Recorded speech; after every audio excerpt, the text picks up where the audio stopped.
Hi, folks. Welcome back to season two of the Aftermarket Champions podcast. I'm your host, Vivek Joshi, founder and CEO of Entitle.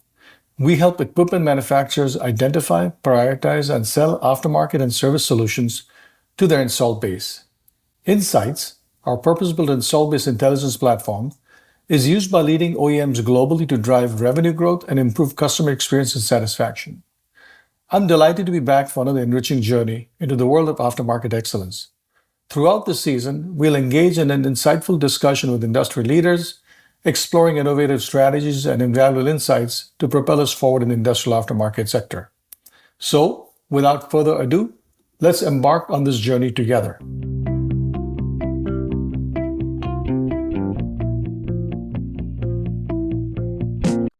Hey, good afternoon, everybody. This is Vivek Joshi, your host of the Aftermarket Champions podcast. Today, I'm delighted to welcome a new guest, Jayesh Bafna, who's the Vice President of Aftermarket and Service at Komline. Komline is a company that's based in DC and has operations around the country. And I'm excited to welcome him to this week's edition of the Aftermarket Champions podcast. Welcome, Jayesh. Thank you, Vivek. Glad to be here. Well, I always love the fact that the guests on our podcast have such diverse backgrounds, a bunch of different experiences, and how they got to their current roles. Maybe you can tell us a little bit about yourself and how you wound up doing what you're doing today. Yep. So I'll start from the beginning, really. So I'm an engineer by education. So worked for 4 years after my engineering at a company called Accenture. It's a consulting company. I worked as a programmer. My original plan was to work for a year and then do my MBA, but I loved programming so much that I spent 4 years before finally jumping onto my MBA program. Interestingly, even in the pre-MBA Accenture experience, I was building software for a client an insurance client that used it for claims solution. So it was really always aftermarket and services right from day one for me. And I thoroughly enjoyed the building part, so building the claim solution for the client, and really the fact that claims is where the customer truly gets an experience with Right. the company, because that's the post sales part. So The moment of truth, right? that is the moment of truth. So that somehow got me hooked on to the after service of Mhm. anything. Mhm. I did my MBA. I joined Cummins Engines in India Okay. in their aftermarket organization. So Okay. I was always, I'm still an aftermarketer for life, I guess. So been 15, 16 years now, Wow. exclusively in the aftermarket. So even at Cummins in India, it was a bunch of aftermarket roles, starting with aftermarket strategy, pricing, product management, account management. I changed roles every couple of years or so Mm. while in India.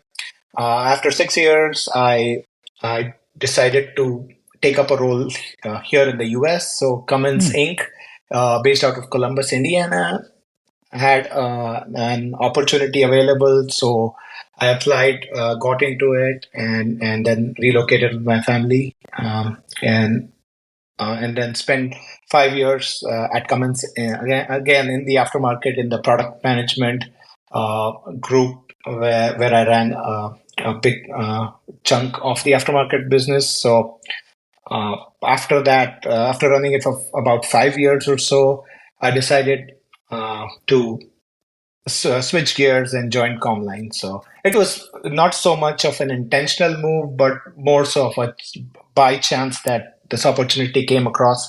And I thought, hey, why not try something different? So moved from a $34 billion company with 75,000 people to a much smaller organization, about $200 million and about 450 people. So significantly a different experience from where I was to where I am now. Over the past a little over a year now, I've been a part of Komline Group, acting as their vice president for aftermarket and services. And in fact, I remember we met sometime in April. In fact, it might be just to the date last year at DC. Almost exactly a year ago this time. Yes. So I remember that conversation with you, and I also remember that you had told us, "Hey, you guys are not ready yet." So I reflected on it. Denai, our CEO, and I, we reflected on it, and like, yeah, maybe Vivek is right. Yeah, we want to just crawl before we walk and run. Right. So Right. it was good advice, by the way, Vivek. Good. Good. I appreciate it. Sometimes the experience helps, right? But it's an interesting story. So if I do the math, you spent almost 11 years in Cummins, and like you said, Cummins is 34 billion, 75,000 employees. Cummins is also a very diverse company in terms of product, right? We know this for gensets, they make engines, they make a whole bunch of other things. What business were you in, Jayesh? I was in the aftermarket business supporting various segments. So throughout my career, I supported all sorts of segments. So back in India and even here in the US, so I supported at various stages industrial segments like mining, marine, Mm-hmm. oil and gas, and power generation, Mm-hmm. and automotive. So Okay. my last role at Cummins was where I was leading the small engines, small and medium engines aftermarket Mm-hmm. business, which Mm-hmm. primarily plays in the automotive segment. Mm-hmm. But across Interesting. these years, I have had experience across all segments. Now, before I get to the Comline story and aftermarket, Cummins has always been known to be two things, right? One is a very robust aftermarket, well-developed aftermarket and services business. I mean, I know you guys have invested, they have invested tons of money in building this business out. That's point number one. Point number two, they also had a very strong channel partner network in terms of being able to go to market and reach the big customer base that they have. How was that experience working in an indirect channel for you as an aftermarket leader? Yep. So you're absolutely right in your assessment of the Cummins aftermarket. It's a very, very strong aftermarket business, very robust. Even during times of recession or downturns, the aftermarket business would always hold steady. And it was originally thought that aftermarket business is counter-cyclical, where in good times the aftermarket business would go down, and bad times the aftermarket business would thrive. But what we saw was good times or bad times, aftermarket business was always the Mm-hmm. bedrock of not just Cummins top line, but more so of bottom line. It's very Mm-hmm. profitable business, and Right. uh, a lot of times when you have to get that extra money, aftermarket is where we would get that extra money. Mm-hmm. So anyway. So in terms of the importance of the business, I think the organization itself invested a lot to grow the business and provide all the tools and resources Mm-hmm. to the business and to people like me to make us successful professionals and help us Mm-hmm. run the business successfully. So I think Right. from that standpoint, I feel like uh, the investment at Cummins did was significant. It also helped me learn a lot of things over the Mm-hmm. past so many years. And then when I joined Comline, I realized how valuable the experience was. So I don't know, when you are in the well, you don't know what's happening, Right. but when you jump out the well is when you realize, okay, Right. yeah, what you were experiencing. So I think it was really fantastic and memorable experience for me. It helped me grow as an aftermarket professional. Can I pick on a couple of things? You said something important, right? So Cummins invested not just in the business itself of aftermarket, but the people in that business itself, right? They gave people like you an opportunity to grow pretty quickly as senior leaders. How was that? I mean, tell me a little bit about the culture, because one of my recent guest said to me that it is a mindset, right? In terms of how people think about the aftermarket business. It's not an afterthought, but it really is at the forefront of the business and the connection to the customer. And therefore, putting your best people forward is actually important. It seems to me, at least on the outside looking, and that's how Cummins always thought about it. Is that an accurate, maybe a judgment from the outside? I think it evolved. So the thought process evolved a lot in the past 11, 12 years while I was there. it evolved a lot. So I will tell you that when I joined initially, uh, the feeling I had and the feeling a lot of my leadership had there was that the rest of the organization still thought of aftermarket as an afterthought. So that was definitely the feeling, and you know uh, the the general perception that we had when I started. But I know that the leadership back home in India as well as here in the US did a lot of work and a lot of selling, internal selling really across other businesses to showcase the importance of aftermarket. And the other thing with Cummins is that Cummins does encourage a lot of internal movement. So, we as aftermarket organization would export talent to various portions of the business, which really helps. So people at junior levels all the way to the vice president levels, we would have aftermarket people going outside of aftermarket and running those businesses. So I think that really helped champion the cause of aftermarket, the business, and also showcased how important we were in terms of establishing the customer experience, and establishing how important we were on the profitability side as well. So I think that the folks who would be listening to the podcast, a lot of them would be aftermarket professionals, and I think all of them realize how important aftermarket is, especially to the bottom line of a company. But then outside of our aftermarket group, it is a little bit difficult for people to totally comprehend how important and how much a dollar of profit impact does the aftermarket business get. There's two different things you said out there, which is interesting, right? One is the aftermarket group in India and the US, they quote unquote exported people into other functional and other parts of the business in Cummins. So there's a broader appreciation. My guess is there was a reverse as well, right? So people from the product side and other sides were coming into the aftermarket. So there's a good cross-pollination of talent. That's point number one. The other thing I actually find interesting, and this is actually something pretty powerful about large companies like Cummins, global companies like Cummins, is you were born and brought up in India, you went to school in India, you started in Cummins India after business school, but they moved you from India to the US into a role with the US territories and stuff, and they basically expected you to come in and perform out here just the way you should, right? I mean, that's a pretty amazing investment they made in talent as well. Yep. And I will tell you again, maybe I'm repeating myself, but, Cummins did spend a lot of time building these processes in place so that people like me would be plug and play in, a different territory without much of an hassle, really.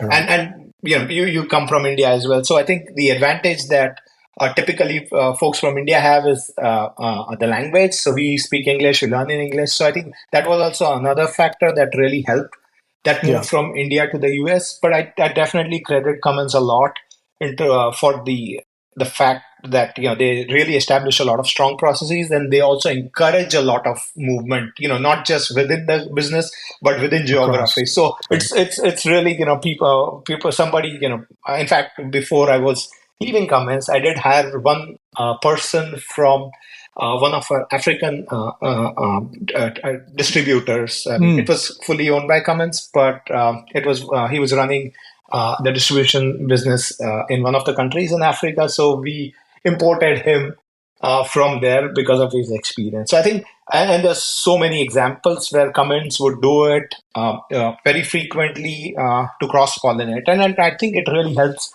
both the organization as well as the people. It's a two-way street. But that I think is actually fascinating, right? Because I also worked many years ago at a large company that routinely moved people across businesses, across regions, across geographies all the time. And we used to almost call it the military life, because you almost expected every 2-3 years to move somewhere else. But it really made you a very flexible and growth-oriented leader, because you're always thinking, you always have to learn fast. And so how did that manifest itself when you came to the US? Because you had to learn a completely new territory, completely, yes, it's Cummins process, but a different way of doing business. And how did that make you a better aftermarket, a better leader? Forget aftermarket leader, better leader. I mean, that'll be interesting for me to understand, because I've always been fascinated by these companies like Cummins, Citibank, General Electric, and others that routinely move people all over the world. You know. So I would say I've always been lucky, knock on wood, with my managers and leadership, whether in India or here in the US. So I think when I moved to the US, I knew how the aftermarket processes run, uh, and I knew how the aftermarket business really runs in India.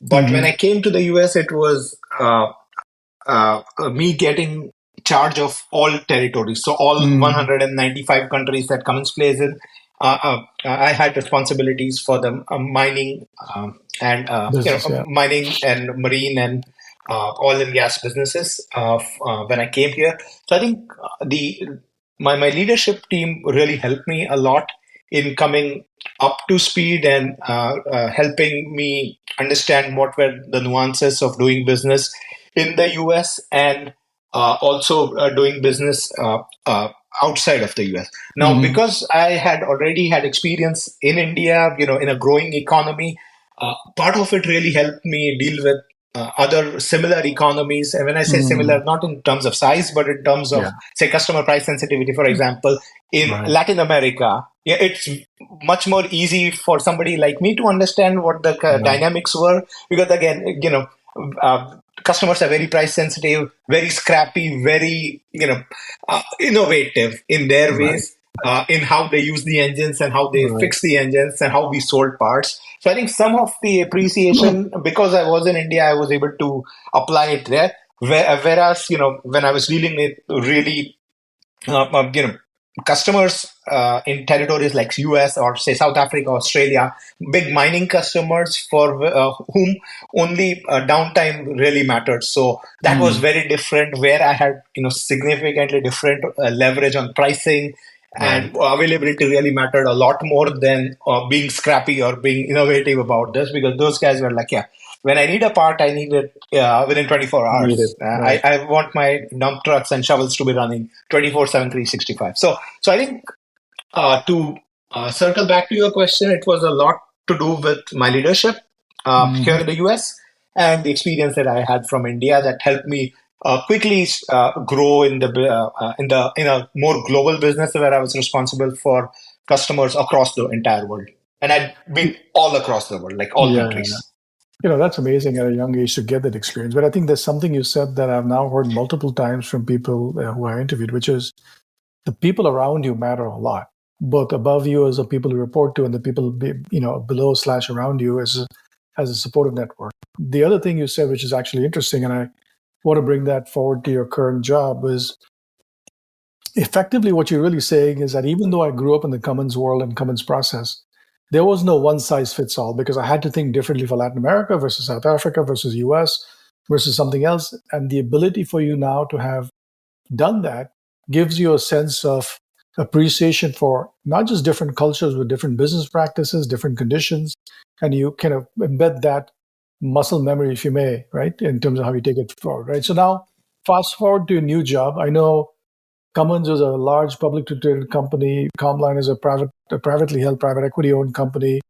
What is the motivation that they had to go hire somebody like you? What was going on in your CEO's mind, the investor's mind, to say we need to go hire a VP of aftermarket? Because if I remember correctly, there was no such role before, Yep, right? yep, exactly. So I think the motivation behind Denai and so Denai is our CEO. Denai and the investor group hired somebody from our aftermarket was I think maybe multifold, but one of the most important thing was that they had been in an acquisition spree.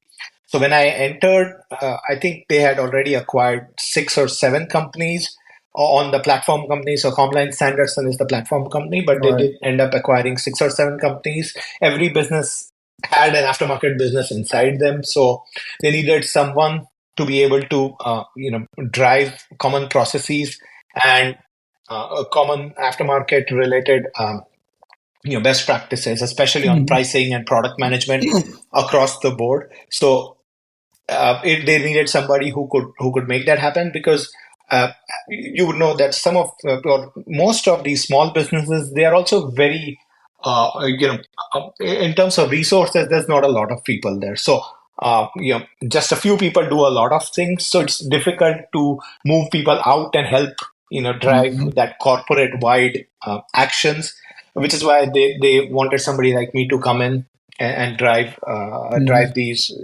corporation wide Outcomes. Yep. initiatives. Yep. So, So, just for our listeners, if you don't mind, maybe you can explain in 30 seconds or a minute, what does Comline do? What kind of markets is it? What kind of products does it build? What markets do you sell into? It'll be great to just kind of get a quick yep. snapshot of that.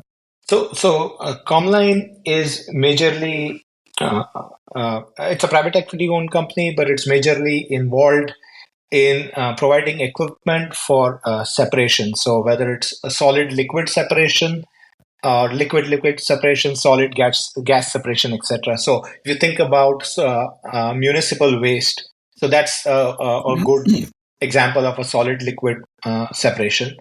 We have municipal as a big segment. We have agriculture also as a very big segment. So Mm, if you think about corn, corn wet milling, so you separate mm, the protein, starch, fiber from the corn, so you are able to extract those using Comline equipment.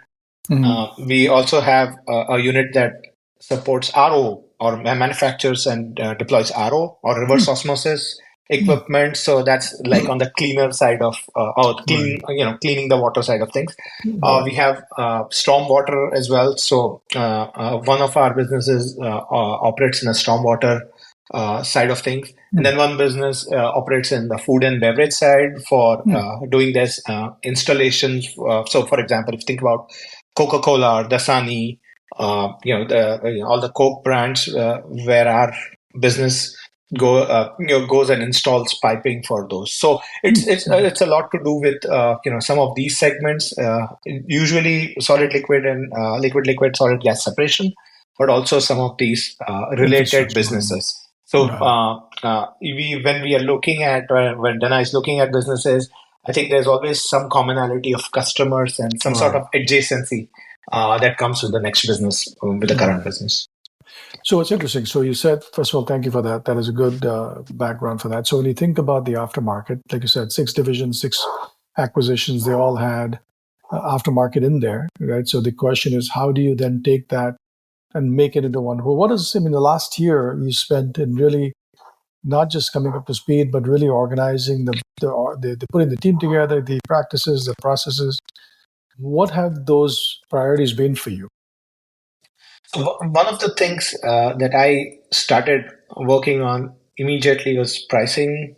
So I think one of the things that we wanted to do was to have the right pricing processes in place so that we have annual pricing actions. We are able to do inflation adjustments year on year and have the same common process across all the businesses. So we have end of December or first of Jan pricing actions. So you communicate with your customers that this will be a new price list. So that's something that not all businesses were doing it as frequently or as methodically as some of the businesses were doing. So my job was to have the same processes established across the board, plus bring in my insights from Cummins as to what would be some best practices on the pricing side. Then also on the services side, I think we had some differences between businesses charging different rates to different kind of customers. So some businesses were doing it better than the others. So how do you bring those best practices from one of the business and spread it across the board? Same thing with product. So some businesses are much better at doing the right kit for their machines. So how do you get those processes out of that business and also deploy it across the other businesses? And at the same time, all of these were experiences that I had back at Cummins. So it wasn't new in terms of the processes themselves, but I think operating in a much smaller environment, which a lot less resources, a lot less people, was the challenge, but the real fun part of it.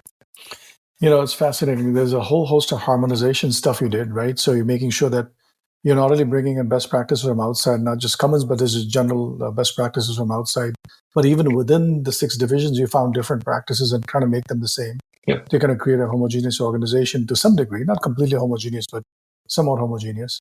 Now, when I think about the challenges of going from a behemoth like a Cummins to a little nimble minnow like a Comline, what are the big differences you found besides the fact that huge amount of resources, very light resources? What was a big thing you found in terms of establishing an aftermarket and service business there? I think coming in a smaller business, I did have some expectation, or I would say, uh, did not have expectations around structure or around processes. And people generally try to do things in the way that they think is most efficient. And usually, what happens is people are doing the same job for a very long time. Right. So I think there is a lot of expertise with each of the people that I deal with, but then at the same time, they may not be abreast with the latest happenings in the aftermarket or latest tools and processes that are now available that were not available, say, 20 years back.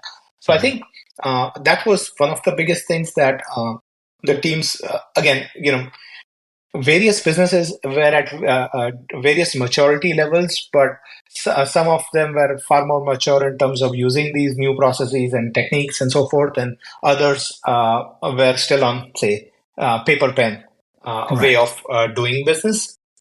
So that was one thing where at Cummins it was like everything was well defined.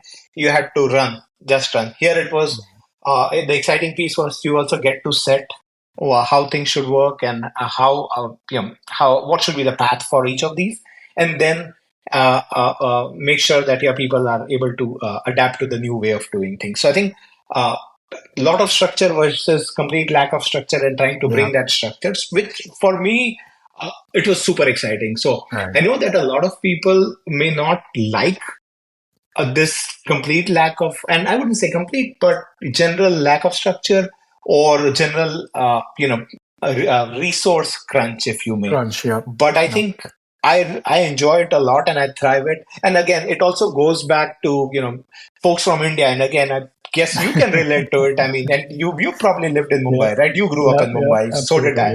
I mean, you only get limited space. You only have limited time. You only have limited water supply. Everything is limited. So you do learn to work with limited resources. So it feels like home field when you're like, okay, yeah, we're back to where we were. So I think that is a place that I really enjoy. It's definitely different from Cummins where all the resources are available to you. But here, limited resources, but then you have a lot of flexibility to make changes and you have a lot of latitude of doing things. Right. No, it's amazing what you said is the constrained economy in some ways kind of creates innovation there, right? Now, also one difference is public company versus private equity owned company. And we all know private equity is probably as singularly focused in driving results as any. Does that have a bearing on what your CEO and your board expect from you in terms of results and velocity of decisions and velocity of performance and stuff like that? How does that play itself out? So I've only worked at two really big companies and then one small company. The big companies have been publicly owned, and the one small company or mid-sized company is privately owned. So I don't know if it is a factor of the size of the company itself or the ownership, but I wouldn't say that there is a lot of in terms of the way company operates. I don't think it would be any different or much different if it was publicly owned versus privately owned. I think a lot of it is just a function of how just the size of the company. Right. Now, definitely, the CEOs and the board's expectation would be that we run quickly. But then this is also why I joined it, because I wanted to run quickly. I wanted to do things quickly. So I think from that standpoint, their expectation and my expectations match quite a bit. So I don't know if that is really a product of being in a private equity or just being a part of a group that wants to run businesses more efficiently. I Right. think I am focused, and my CEO Denai and the investors, they all care a lot and focus a lot about customers. I think financials Right. are definitely important, but I always hear them also talk about customers a lot. So Yep. and, don't screw up your customers, or yeah, don't make your customers angry. So that's a common theme that I hear from the leadership here as well. So I don't know Right. that it's anything different than what you would get in a bigger company. So Got it. So now, when you think about these experiences you've had now, only a year at Comline, 11 years plus at Cummins, lots of but commonalities, lots of aftermarket experience. Probably I'd say a dozen years. It's probably a dozen years in many ways. Is many years more than many people that we know. But, what is if you step back for a second and say, if I were to ask you, Jayesh, what separates what I would say aftermarket champions from the rest? What would you tell the listeners, tell the people who will listen to this podcast as to, here are the two or three things that stand out in your mind, just in general experience, right? Not particularly Accenture yep, versus Comline versus, but do you see it enough now yep, to kind of form an opinion? yep. So I think the biggest thing I would say is that customer experience and customer loyalty are really, really, really built in the aftermarket. It does not happen during the equipment sale. So, of course, you have to have a solid equipment. You have to sell a great engine for a customer to love it. But then at the same time, you sell it within 3 months or 6 months, but then they Right. run it for the next 20, 30, 40, 50 years. So that's the play where aftermarket comes in. So uh, over these years, what I've realized is aftermarket is where customer experiences are built, customer loyalty is built, and that's where repeat customers are built. Right. So Right. I think that's one of the biggest things. The other thing also is, again, our, I would say, gang of aftermarket people. We know that profitability is driven from aftermarket. Top Mm-hmm. line is driven from the equipment side or Mm-hmm. capital side of the business, but really profitability is driven from aftermarket. Mm-hmm. And that's something that I've seen, whether it's Cummins or whether it's Comline. That's true across the board, and even Right. at other companies. I have friends in a lot of other organizations that operate in the aftermarket, and that's again another common theme that I always see. That's a profitable place where you build profitability, but that's also the place where you build loyalty Right. with the Right. customers. And I Right. think the last thing I would say is you you get to experience the entire life cycle of your equipment alongside with the customers when you are in the aftermarket. Usually, the equipment guys would sell the new equipment, and usually their interaction dwindles significantly after that.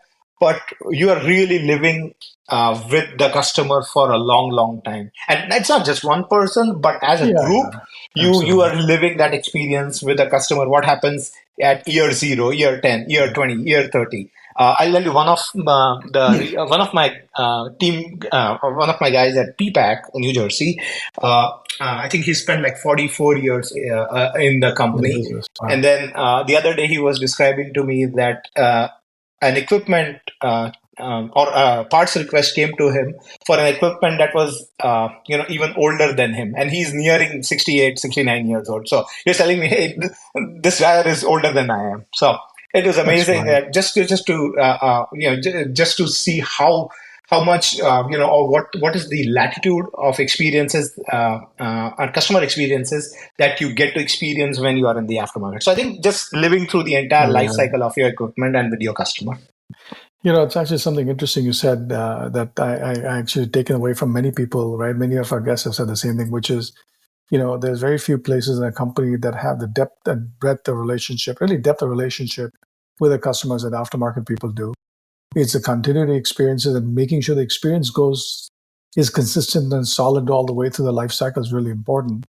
And the profitability kind of comes as a result of some of the stuff you do. But it's actually a common theme across most of the people that separate the good companies from the bad, which is they pay attention to these experiences. They pay attention to the life cycle or lifetime and life cycle value you deliver to the customer, right? And that's something to keep in mind. Yeah. You know, um, you've had such amazing experiences in aftermarket and service in the last dozen, 15 years now.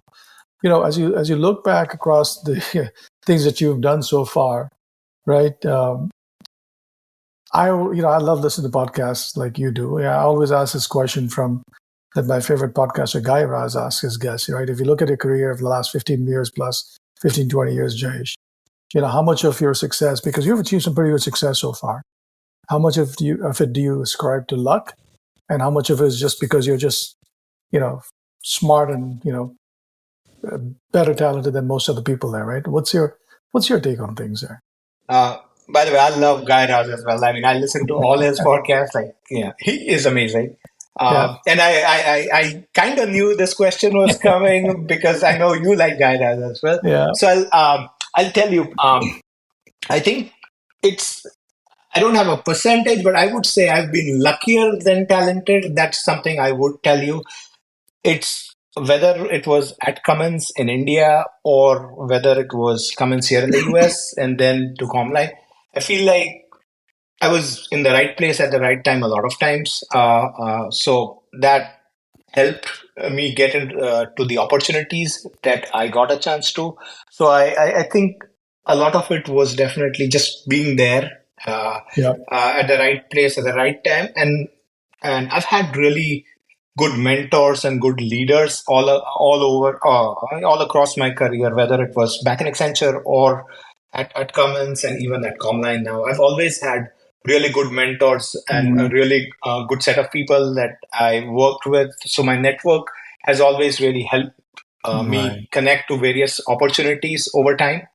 Right. And then the one thing I would say though is that I love learning, so I do like to learn new things. I do like to get into the depth of things. I do get very well attached to my work, and it's a very positive attachment. I love what Right. I do, and so far it has happened that I've really loved what I have done. So that also helps me perform, Succeed. Yeah. more, go that extra mile in everything I do. So I think Right. that also plays a role. But I would say yes, I've been fortunate. I've been in touch with a lot of really smart people and really people who really trusted in me for so many years, and that's what's helped me growing as well, growing in my career. So. That's actually amazing because that's what I hear again.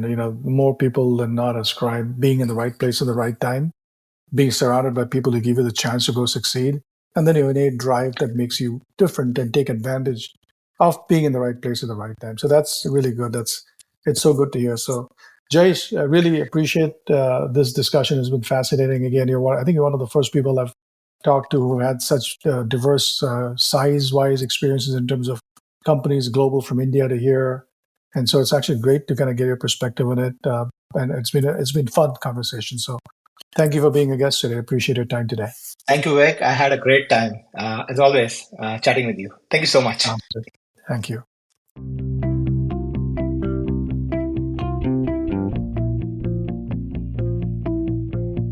As we complete another enlightening episode, I extend my sincere gratitude to our esteemed guests and you, our valued listeners. If today's conversation resonated with you, please subscribe to this podcast on Spotify, Apple Podcasts, or Google Play, or simply visit our website at www.entitled.com for more enriching content. Remember, the pursuit of aftermarket excellence is an ongoing journey, and I look forward to continuing with you. Until next time, stay informed, stay inspired, and continue championing aftermarket success.